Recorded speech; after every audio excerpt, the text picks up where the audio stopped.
Eu queria também esclarecer, senhor presidente, que voluntariamente abri mão do meu salário por todo o período que estarei acompanhando a Copa. Fiz isso através de um ofício à presidência do Senado. Não receberei salário desde o primeiro dia da Copa e o que for pago será devolvido aos cofres públicos. Que isso fique bem claro.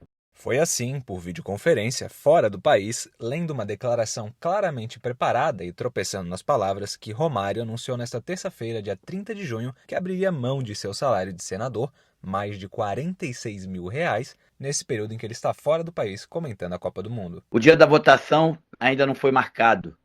Por esse compromisso que assumi, presidente, de votar favoravelmente essa matéria, é que eu decidi não tirar licença do Senado nesse período que estou acompanhando a Copa do Mundo.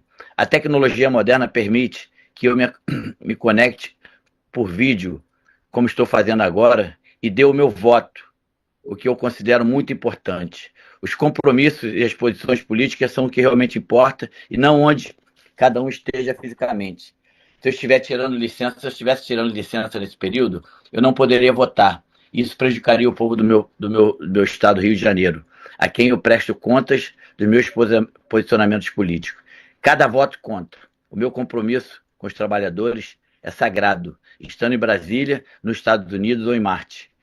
E, ao mesmo tempo, estarei aqui, como estou agora, honrando a confiança que o povo do Rio de Janeiro me deu para representá-lo no Senado e muitas causas também pelo fim das escalas 6x6 no nosso país. O discurso faz parecer que é uma atitude nobre, que está pensando no povo pagador de imposto, mas esconde a realidade de que até poucos dias ele não tinha pensado em abrir mão do salário, e a sua assessoria ainda respondia críticas dizendo se tratar de, abre aspas, uma atividade privada perfeitamente compatível com as atividades parlamentares. Sim, estar em outro país, fora do período de recesso parlamentar e sem tirar licença. Ao que se sabe, não há, de fato, uma regra simples e direta que impeça esse tipo de situação. Existem restrições específicas, principalmente quando envolve conflito de interesses, contratos com o poder público ou certas funções incompatíveis, mas não existe uma proibição automática para todo tipo de atividade privada. Só que aqui está o ponto que muita gente ignora: nem tudo que é legal é moral. E a pergunta que deveria importar é simples: é aceitável que um senador da República esteja fora do país, sem licença, sem recesso formal, atuando em cobertura esportiva, enquanto continua recebendo do contribuinte brasileiro? Para mim,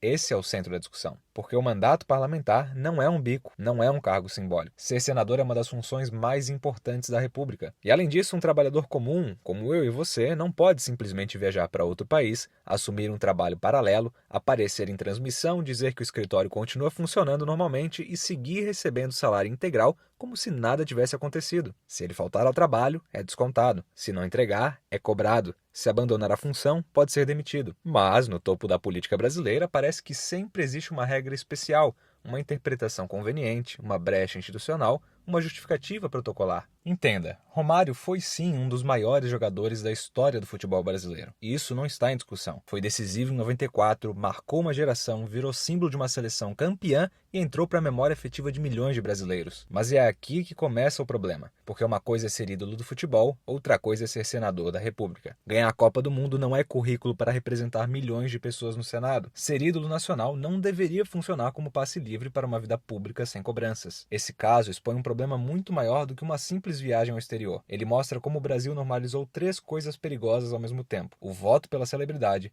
a moleza do Congresso que permite situações como essa e a mistura cada vez mais nebulosa entre mandato público, entretenimento esportivo e interesses privados. O Brasil tem uma longa tradição de eleger celebridades, comunicadores, pastores, empresários, influenciadores, apresentadores, ex-atletas e figuras populares só porque elas são conhecidas, carismáticas ou queridas pelo público. Ator pornô também.